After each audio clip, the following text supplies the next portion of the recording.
하나님의 말씀 두 군데서 보시겠습니다.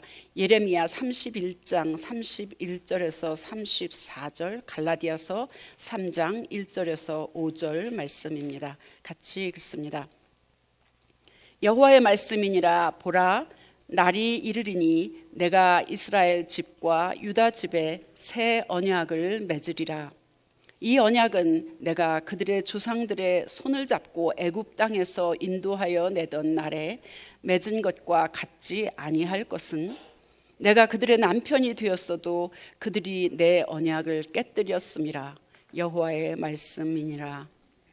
그러나 그날 후에 내가 이스라엘 집과 맺을 언약은 이러하니, 곧 내가 나의 법을 그들의 속에 두며 그들의 마음에 기록하여 나는 그들의 하나님이 되고 그들은 내 백성이 될 것이라. 여호와의 말씀이니라. 그들이 다시는 각기 이웃과 형제를 가리켜 이르기를 너는 여호와를 알라 하지 아니하리니, 이는 작은 자로부터 큰 자까지 다 나를 알기 때문이라. 내가 그들의 악행을 사하고 다시는 그 죄를 기억하지 아니하리라. 여호와의 말씀이니라. 갈라디아서 말씀 또 같이 읽습니다. 어리석은 갈라디아 사람들이여, 예수 그리스도께서 십자가에 못 박히신 모습이 여러분의 눈앞에 선한데 누가 여러분을 홀렸습니까? 나는 여러분에게서 이 한 가지만을 알고 싶습니다. 여러분은 율법을 지킴으로써 성령을 받았습니까? 그렇지 않으면 복음을 듣고 믿음으로써 성령을 받았습니까? 여러분은 그렇게도 어리석습니까? 성령으로 시작하였다가 이제 와서는 육체로 끝을 맺으려고 합니까? 여러분의 그 많은 체험은 다 허사가 되었다는 말입니까? 참말로 허사였습니까? 여러분이 율법을 지켜서 하나님께서 여러분에게 성령을 주시고 여러분 가운데서 능력을 나타내신 것입니까? 그렇지 않으면 여러분이 복음을 듣고 믿어서 그러하신 것입니까? 아멘. 오늘 설교의 제목은 신의 산이냐 시온 산이냐입니다. 신의 산은 뭐고 시온 산은 무엇인가요? 여러분은 지금 신의 산에 계신 것 같아요? 아니면 시온 산에 있으세요? 시온 산과 신의 산을 왔다 갔다 하십니까? 신의 산은 뭐고 시온 산은 뭔가 모르니까 대답하실 수가 없는 분이 혹 있으실지 모르겠네요. 그죠? 네. 신의 산은 이스라엘 백성이 출애굽해서 시온산 밑까지 오신 거는 아시죠? 출애굽하고 나서 광야 생활을 40년 이상 한 거는 아시지요. 예.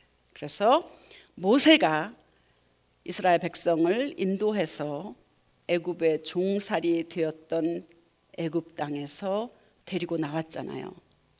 그리고 나서 시내산 아래까지 왔을 때에 하나님께서 모세를 불러서 40일 밤낮으로 함께 머물면서 모세에게 하나님의 말씀 십계명 율법을 돌판에 써서 주신 것, 그것이 시내산입니다.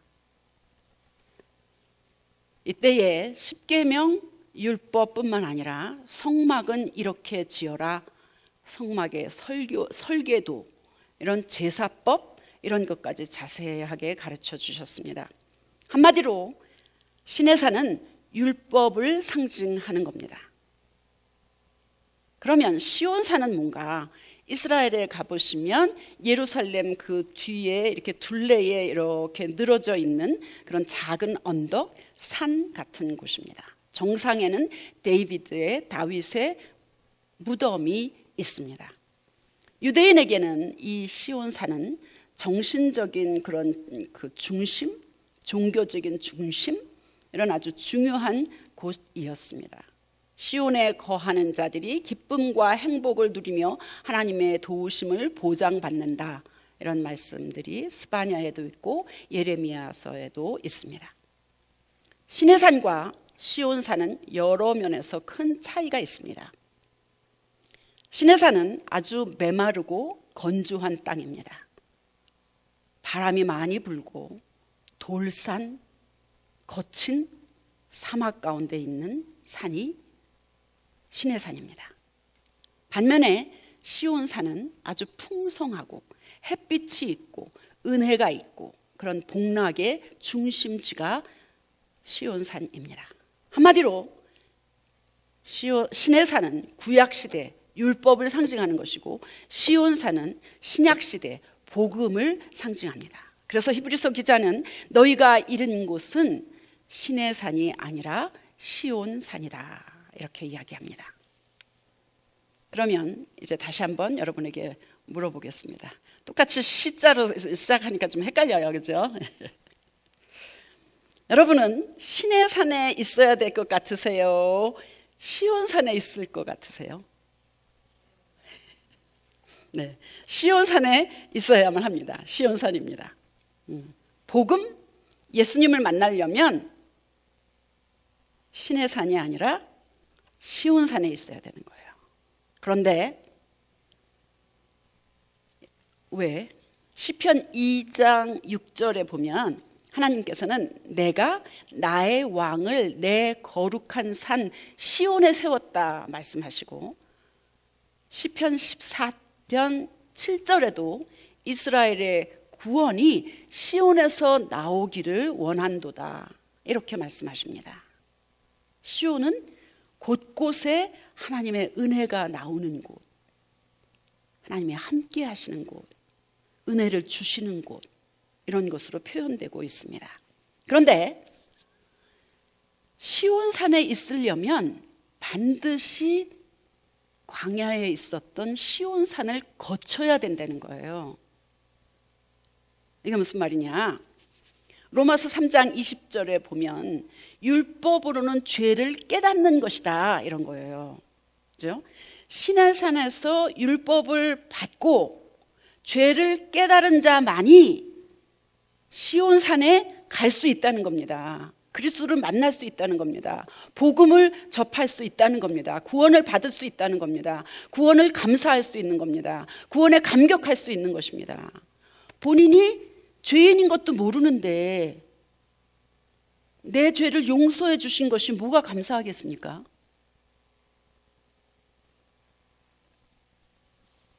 성경 공부의 첫 번, 두 번째 시간에 죄에 대해서 나오거든요. 그때 제가 여러분은 당신은 죄인이라고 생각하세요? 그러면 많은 사람이 뭐라고 대답하는지 아세요? 우리가 다 죄인이지요, 뭐. 나를 특정해서 내가 죄인입니다 이렇게 얘기하지 않고 우리가 다 죄인이지요 이렇게 뭉뚱그려서 일반화시키면서 그 속에 들어가면서 긍정 아닌 긍정을 한다는 겁니다. 율법이 없이는 죄를 깨달을 수가 없습니다. 죄를 깨달은 자만이 시온산에 이르러서 그리스도를 만날 수가 있고 그 그리스도가 내 죄를 대신 사해 주신 걸로 인하여서 감격하고 감사하고 감동할 수 있다는 겁니다. 왜? 율법은 지키면 살고 안 지키면 죽는 거예요. 왜냐하면 죄의 싹은 사망이기 때문입니다. 무서운 겁니다. 두려운 겁니다. 그래서 모세도 나는 두려워서 떨린다라고 고백합니다. 율법의 두려움을 모르는 사람이, 죄의 대가가 죽음인 것을 모르는 사람이 어떻게 구원에 대한 감사가 있겠습니까? 여러분과 저 대신 예수님이 대신 죽으셨기 때문에 이제는 너무 쉬워졌습니다. 그 예수님을 믿으면 살고 안 믿으면 죽는 겁니다. 그래서 구원은 공짜로 거저로 선물로 받은 것입니다. 그게 너무 감사해서 율법을 지킬 수밖에 없도록 그렇게 우리 마음이 움직이는 것입니다. 다시 말하면 율법을 지키는 것은 구원의 조건이에요? 아니에요? 율법을 지켜야지 구원받습니까? 아니에요. 율법을 지키는 것이 구원의 조건은 아닙니다. 우리가 어차피 율법을 못 지키기 때문에 9,999개를 율법을 지켰어도 한 번을 못 지키면 그거는 못 지킨 거예요. 그러니까 죽기는 마찬가지예요. 율법을 못 지키면 죽는 거예요. 그죠? 그래서 우리는 어차피 율법을 못 지키기 때문에 율법을 지키는 것이 구원받기 위한 조건은 아니에요. 근데 구원받고 나니까 너무 하나님이 감사해서 주님의 음성 듣고 순종하고 주님의 율법을 지킬 수밖에 없는 마음이 있는 겁니다. 그래서 구원을 받은 결과로 율법을 지키는 것입니다. 그래서 예수님은 율법을 폐하러 오신 것이 아니라 율법을 완성하시는 분이십니다. 예레미야 31장 우리가 읽은 본문은 시내산 시온산을 뭐라고 표현하냐 하면 옛 언약, 새 언약으로 이야기합니다. 먼저 언약은 뭐예요? 언약은 뭐예요? 약속. 네, 약속이에요. 네. 계약도 비즈니스 하는 사람들끼리 맺는 계약이겠죠? 그죠? 네. 그런데 언약은 약속보다는 조금 더 큰 거, 약속 그 이상이 언약이 아닌가 생각합니다. 약속하니까 갑자기 재밌는 일화가 생각이 납니다. 예전 교회에 미국 할머니가 어느 날 이런 얘기를 했어요. 손녀딸 고등학교 졸업식이 됐다고. 미국 사람들은 한국 사람보다 훨씬 더 고등학교 졸업을 크게 하는 것 같아요. 그죠? 손녀딸이 졸업을 하는데 뭘 선물을 줄까? 돈을 조금 넣어줄까? 아니면 백화점 기프트 카드를 줄까? 이런 생각을 하고 있다고. 그러다가 전화를 하게 돼서 손녀딸하고 전화를 하게 됐는데 할머니가 축하해. 뭐 해줄까? 졸업 선물 뭐 해줄까? 그랬더니 그 손녀딸이 갑자기 할머니가 내가 초등학교 들어갈 때 내가 고등학교 졸업하면 졸업 선물로 차 하나 사준다고 했잖아. 그러더랍니다. 나 갖고 싶은 차가 있는데 할머니 말해도 돼? 가슴이 쿵 했답니다. 여러분은 약속 잘 지키세요? 우리는 얼마나 입으로 한 약속을 쉽게 잊어버리는지 모릅니다. 저를 포함해서. 사람들과 한 약속보다도 어쩌면 하나님과 한 약속을 아주 쉽게 잊어버리지 않나 그런 생각이 종종 듭니다. 예배 중에 예배하는 자들과 함께 기도하면서 한 약속을 얼마나 쉽게 잊어버리는지 알 수 없습니다. 구약시대에는 사업상의 약속, 계약, 나라 간에도 동맹 이런 게 있었겠죠. 그런데 특별히 그 사업상의 계약을 맺을 때 두 편이 있겠죠. 그럼 짐승의 몸통을 가운데를 딱 잘라서 펼쳐서 그럼 피가 나오겠죠, 그죠? 그래서 그걸 펼쳐놓고 거기를 왔다 갔다 하면서 계약을 맺는다는 거예요. 약속을 한다는 거예요. 그 말은 내가 당신과 맺은 이 약속을 지키지 않으면 이 짐승과 같이 피 흘려서 죽는 것이다.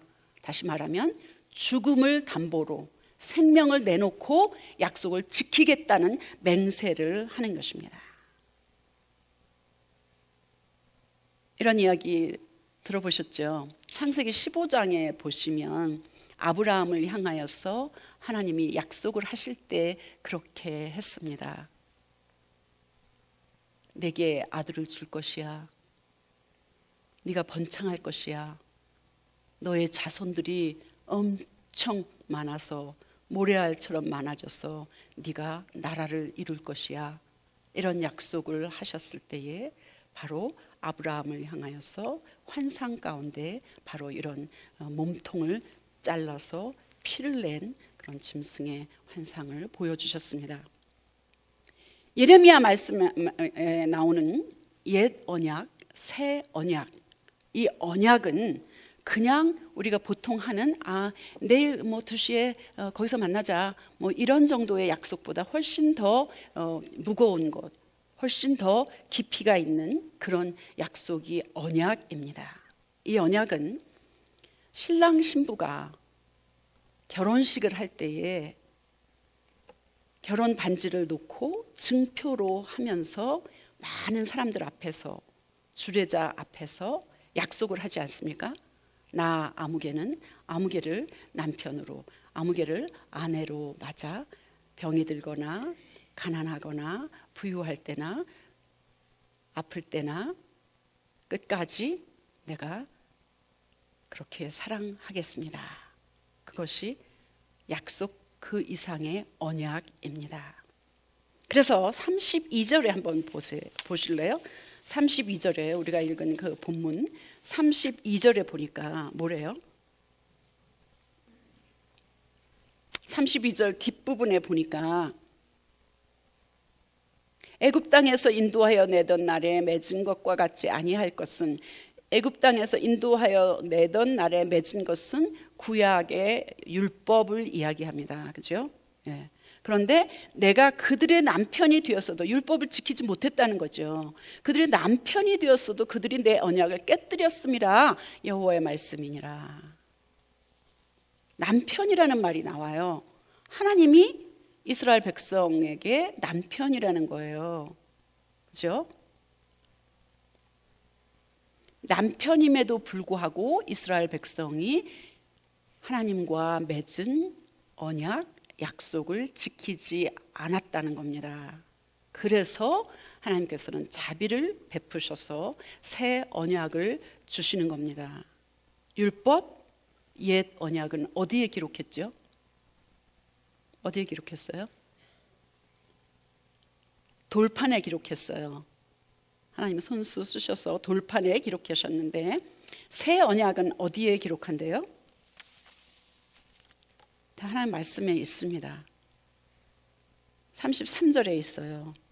어디에 기록한대요? 그들의 마음에 기록하여 나는 그들의 하나님이 되고 그들은 내 백성이 될 것이라 여호와의 말씀이니라. 마음에 기록한다는 겁니다. 복음, 예수의 피, 공짜로 받는 선물, 구원은 하나님과 나와의 관계를 다시 한번 상기시키고 있습니다. 바로 하나님 아버지, 나 자녀가 되는 관계가 바로 예수님의 피로 맺어진 새 언약의 관계, 복음의 선물입니다.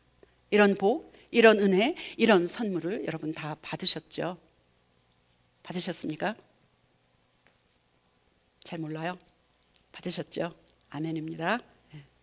그런데 바울은 이 은혜 구원받은 갈라디아 교인들을 향하여서 3장을 어떻게 시작하는가? 어리석은 갈라디아인이요, 어리석은 갈라디아 사람들이라 부르면서 시작을 합니다. 왜 어리석다고 바울은 이야기할까요? 그러면서 몇 가지 질문을 계속하고 있습니다. 여러분이 율법을 지켜서 구원을 받았냐?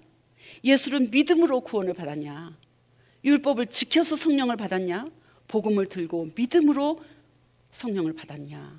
이렇게 묻습니다. 예수를 믿으면서도 복음으로 살지 않고 왜 자꾸 율법으로 돌아가느냐 묻는 겁니다. 시온산에 살지 않고 왜 자꾸 신의 산으로 돌아가느냐?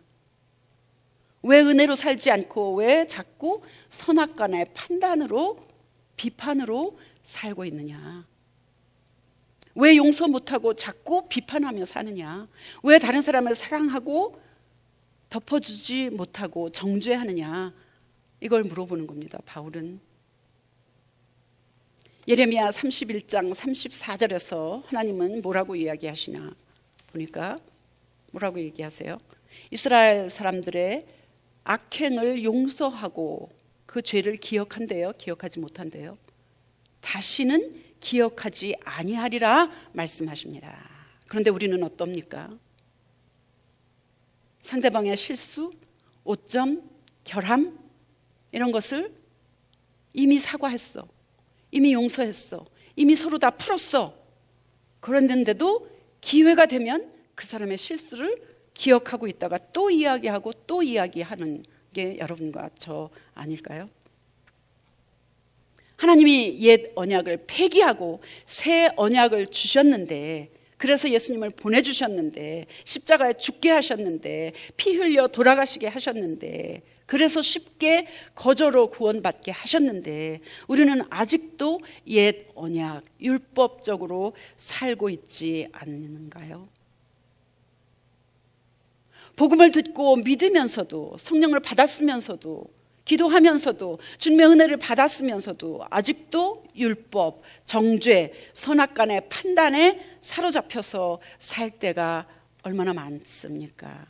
이런 예는 얼마든지 있습니다. 저도 물론 예외는 아닙니다.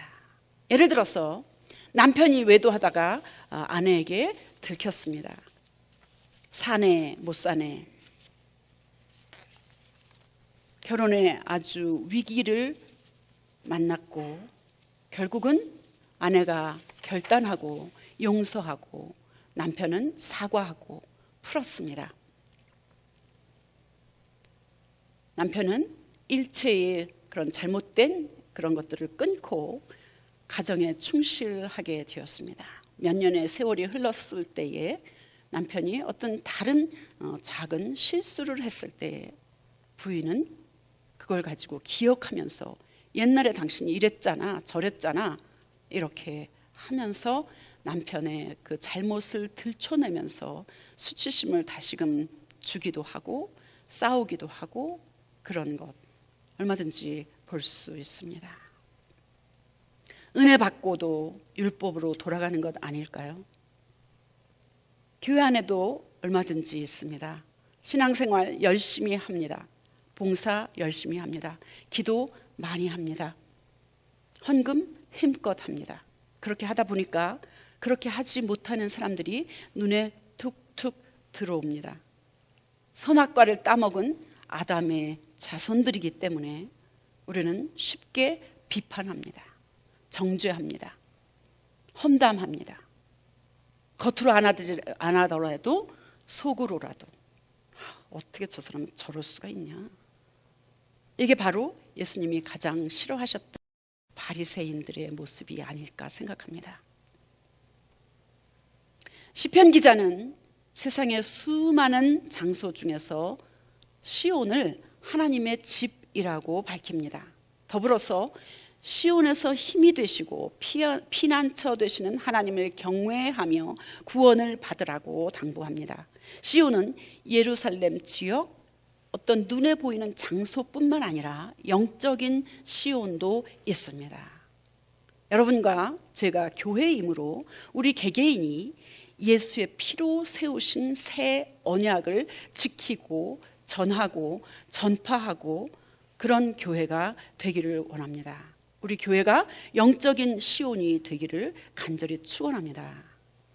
예수 그리스도를 만난 바울은 그러므로 이제 그리스도 예수 안에 있는 자는 결코 정죄함이 없나니라고 선언합니다.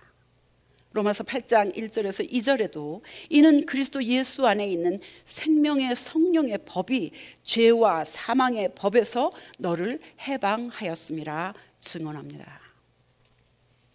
저는 최근 이런저런 일들로 인하여서 자책감, 정죄감 이런 것으로 조금 힘든 시간을 보냈습니다. 회개도 하고 기도도 했습니다.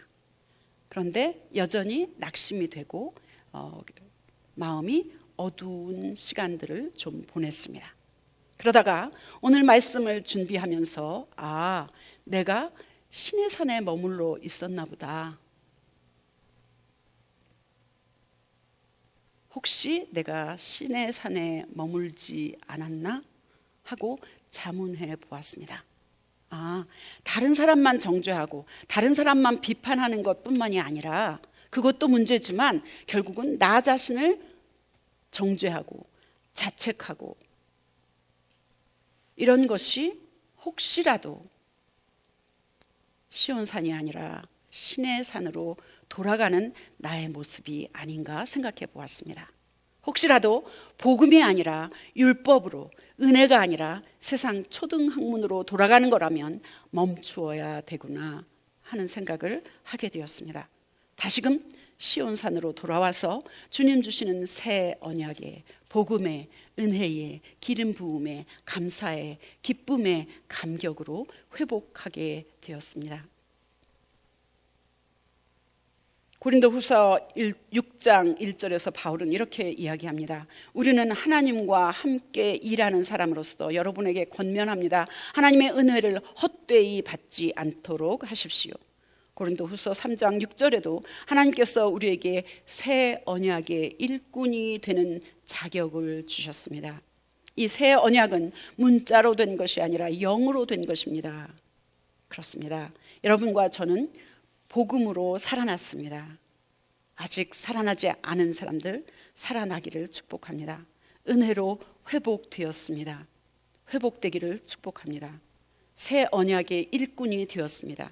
새 언약의 일꾼 하나님의 동역자 되기를 축복합니다.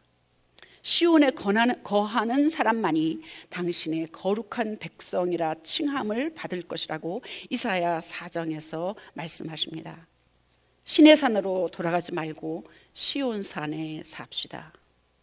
비판, 정죄, 어둠, 자책, 죽음, 옛 언약, 율법으로 돌아가지 말고 용서, 허물을 덮어줌, 은혜, 사랑, 빛, 밝음, 새 언약, 예수의 피, 감사, 감격으로 살 수 있기를 간절히 축원합니다.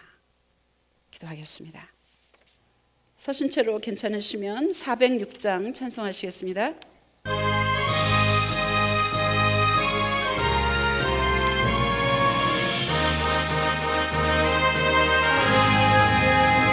고난 내 영혼 편히 쉴 곳과 풍랑 잃어도 안전한 복음 폭풍까지도 다스리시는 주의 영원한 팔을 지혜 주의 영원한 심판 함께하사 항상 나를 붙드시니 어느 곳에 가든지 요동하지 않음은 주의 팔을 의지함이라.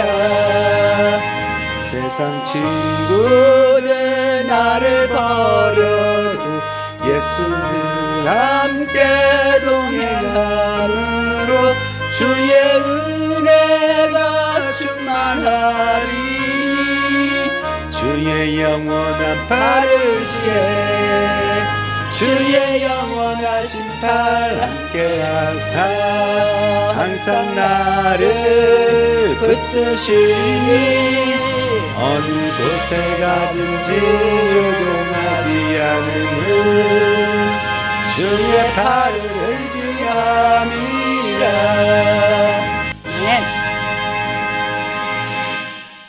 오늘도 어김없이 우리의 몸으로 하나님 앞에 산제사를 드렸습니다.